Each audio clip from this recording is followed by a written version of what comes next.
At the height of World War II, the eldest son of a British statesman would shock the establishment by declaring his support for the Nazis. John being John, he tended to completely ignore the consequences of his actions. And actively attempting to recruit his fellow countrymen to fight for the Führer too. You wouldn't want him running a bath for you, let alone setting up a military unit. This is the true story of John Amery, Britain's Nazi traitor. John Amery was born on the 14th of March 1912 in Chelsea, London.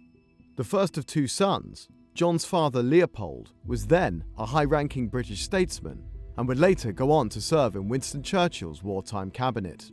Although it was clear, even at an early age, that John would go against the grain of his dutiful father. John Amery's behaviour was pretty extreme. From a very early age, John showed abnormal patterns of behaviour. He would get drunk at any opportunity, and this was a feature of his life from early teens onwards. But sexually, he was firstly extremely promiscuous. He had an obsession with prostitutes and having sex with prostitutes. Eventually, he entered into forms of marriage with 3 prostitutes over the course of his life. In 1936, following a period of bankruptcy, the 26-year-old John Amery fled to France, where he would experience his first dalliance with fascism. He tended, as many Nazi sympathisers do, to conflate Bolshevism, communism, with Jewishness, despite the fact he had a Jewish background.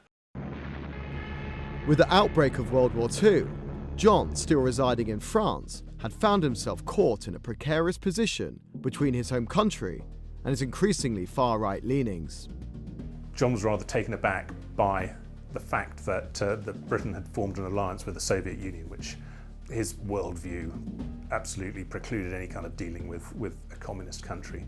And he started looking for ways in which he could help the effort against the Soviet Union. John soon made contact with the German Foreign Office to express interest in helping their war effort. The really interesting thing for the Nazis about John was his father.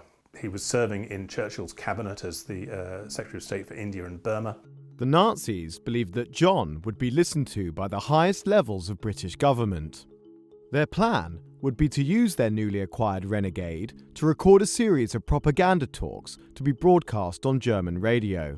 Included within John's own rhetoric would be specially inserted paragraphs to communicate with the British that the Nazis were still open to a previously rejected peace agreement. You are now going to hear Mr. John Amery. Your patriots, that we call terrorists, have proved themselves, beyond any doubt, to be real terrorists. The Amerys were absolutely devastated by the broadcasts. John's mother, Bridie, she refused to believe it was him. She said that the Germans had just found somebody who sounded like him. How much danger there is in labeling murderers patriots and international Jews. John was not an effective broadcaster, so he had a rather sort of drawly, squeaky, aristocratic voice. He couldn't pronounce his R's properly. Secondly, the content of the talks was just garbage. It was really sort of anti-Semitic catcalling. The listening figures just dropped like a rock thereafter because he wasn't saying anything that people wanted to hear. With Amery's broadcasts failing to cause an impact back home, John offered the Nazis a second and more ambitious proposal. The second part of John's offer to the Nazis was a military unit to fight against the Soviet Union, composed of British ex-POWs. And this was something he wanted to call the British Legion of St. George. And this idea was eventually passed up to Hitler at the Führer headquarters, who thought it was a tremendous idea. However, the Nazis by now were under no illusion of John Amery's severely limited capabilities. You wouldn't want him running a bath for you, let alone setting up a military unit. So Amery was out of the picture as far as the military unit was concerned, but it was still being pushed forward by the Waffen-SS. And so in the autumn of 1943, they'd got about 5 or 6 ex-fascist volunteers and came up with this name, the British Free Corps. The British Free Corps were a military unit used primarily for propaganda purposes. The Nazis had expected a few hundred British POWs to join, but only managed around 30 at any one time. by military standards, a failure. In the spring of 1945, as Allied forces began their final assault on Berlin, John had accepted an offer by Italy's fascist leader, Benito Mussolini, to relocate to northern Italy. It was in Milan where John's situation quickly took a turn for the worse. John attempted to escape and was caught by a group of partisans and handed him over to a representative of the British Army, one Captain Alan Wicker of the Army Film and Photographic Unit, later to be the famous TV correspondent. John was very pleased to have been captured by Alan Wicker.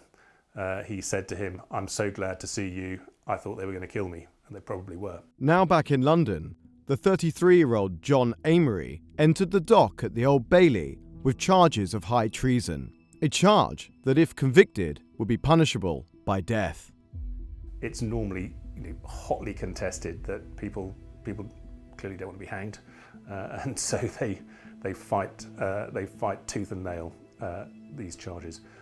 When John went in front of the Old Bailey, the charges were read out and he pleaded guilty to all of them.